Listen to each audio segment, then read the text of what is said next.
Hi guys, welcome back to my channel where the gnomes live. This is Sharon Oyella, and I'm just doing a quick update on these tiny lamps that I just put up on YouTube as a tutorial, and also I showed how to make these geodes and crystals using the same method.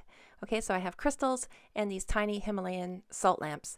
So all of them are made with real salt, and I've had a couple of comments where people are a little bit worried that they might melt, and I understand that worry. However, the salt itself on both of the projects that I show here on YouTube are sealed in or glued in with E6000, and then the top sides are sealed in with a clear nail polish.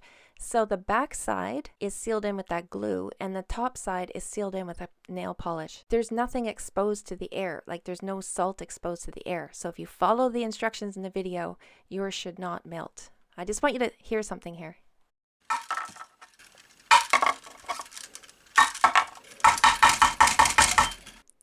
So you can see by that pounding there that these are rock solid. There's a little bit of smushed salt on top, but that's because I was really banging it on the table. But that glue that I'm using, it cures after 24 hours and it becomes pretty hard with the crystals in there. And then the sealer on top, which is the nail polish, the clear nail polish, it seals it in as well. But if you are super worried, make one.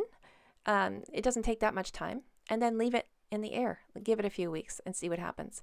But I really don't think you have anything to worry about. And since I have you here anyway, I'll answer one more question on video. Someone asked me what was the easiest method because I have three. You can use fabric, plastic tubing, or these little tiny fairy jars that you can get at the dollar store.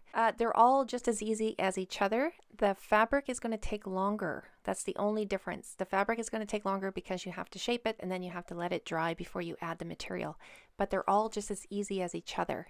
The fabric will take longer, and that's the only difference.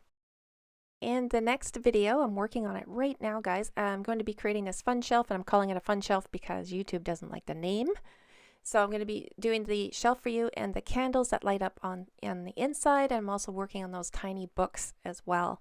So I got lots of exciting things coming up for you in the next few days.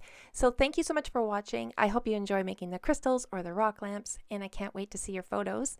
Tag me on Instagram. All my links are in the pinned comment below. All right, guys, have a great day, and we'll see you soon.